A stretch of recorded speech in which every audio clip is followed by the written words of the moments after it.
Bismillahirrahmanirrahim. Assalamualaikum warahmatullahi wabarakatuh. Alhamdulillah. Alhamdulillahillazi anzalal Qur'an hudan linnas wa bayyinatin minal huda wal furqan.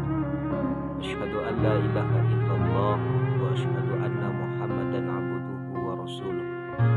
Allahumma shalli ala sayyidina Muhammad wa ala ali sayyidina Muhammad wa ba'd.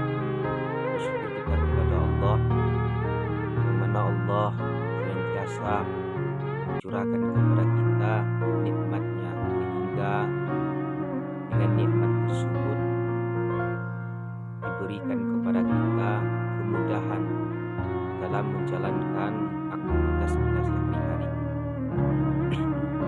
Selawat dan salam mari kita sampaikan kepada ruh Rasulullah Shallallahu Alaihi Wasallam. Karena apa? Karena di dalam hadis qudsi Allah menyatakan tidak akan Allah ciptakan surga dan neraka tersebut kalau bukan karena Dia Nabi Muhammad Shallallahu Alaihi Wasallam. Dan dalam hadis qudsi yang lainnya Allah lagi mengatakan dalam hadis qudsinya, tidak akan aku ciptakan bumi, dunia dan seisinya itu kalau bukan karena Dia Nabi Muhammad Shallallahu Alaihi Wasallam. Coba kita bayangkan wahai kaum muslimin, tidak akan terciptakan sesuatu tersebut, tidak akan terjadi sesuatu tersebut, tidak akan Allah ciptakan bumi dan seisinya ini jikalau bukan karena Dia Nabi Muhammad Shallallahu Alaihi Wasallam. Makhluk yang paling mulia, makhluk yang paling agung adalah Nabi Muhammad Shallallahu Alaihi Wasallam. Satu-satunya nabi, satu-satunya orang yang bisa memberikan kepada kita nanti syafaat pertolongan yang akhir nanti. Maka kita selaku hambanya, selaku umatnya, tidak akan mendapatkan syafaatnya melainkan umat atau hamba yang enggan berselawat kepadanya. Maka oleh karena itu kita selaku umatnya, marilah kita berselawat kepada Rasulullah Shallallahu Alaihi Wasallam, mengamalkan selawat dalam kehidupan kita sehari-hari. Karena apa? Dengan selawat itulah nanti kita akan diketahui atau akan diberikan syafaatnya kepada kita yaumil akhir nanti. Baik kaum muslimin yang dimuliakan Allah Subhanahu wa taala, yang mana dalam hadis yang diriwayatkan oleh Tirmizi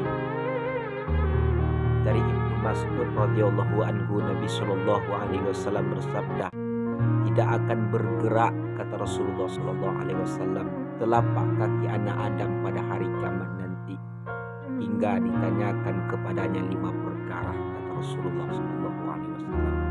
Yang pertama akan ditanya tentang umurnya, untuk apa dihabiskan umur itu ketika di dunia dahulu. Yang kedua akan ditanya oleh Allah Subhanahu wa taala tentang masa mudanya, kemana dia pergunakan masa mudanya. Dan yang ketiga tentang harta dan kekayaannya, dari mana saja harta itu ia dapat, yang ia peroleh, dan kemana saja harta itu ia belanjakan. Dan yang kelima akan ditanya tentang ilmunya, sejauh mana ilmu yang ia dapat ketika di dunia. Apakah ilmu itu pernah ia sampaikan kepada orang? Pernahkah ilmu itu ia sampaikan, dia ajak sanak saudara, familinya? Maka akan ditanya nanti ilmu yang dituntut ketika di dunia, ilmu yang didapat ketika di dunia, apakah ilmu itu sudah diamalkan atau belum? maka ini dalam hadis yang diriwayatkan oleh Tirmizi.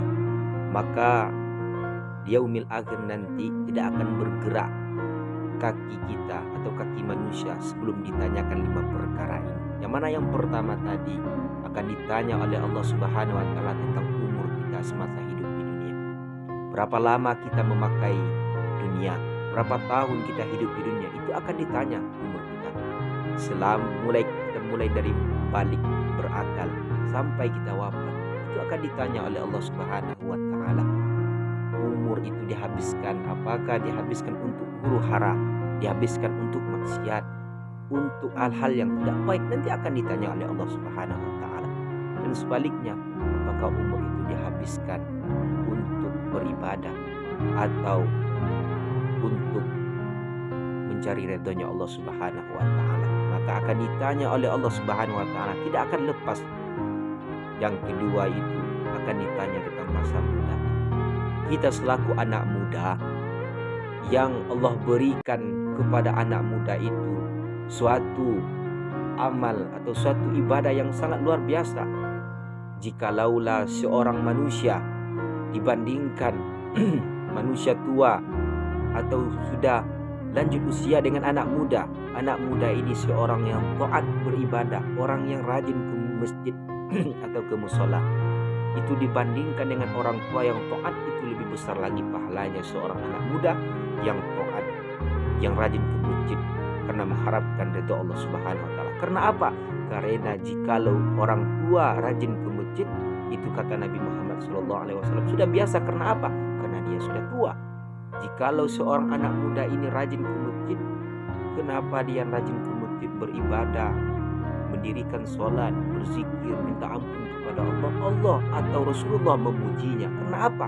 Karena masa muda ini luar biasa sekali godaannya, luar biasa sekali goncangannya. Karena apa? Nafsunya bergejolak, kata Nabi Muhammad SAW.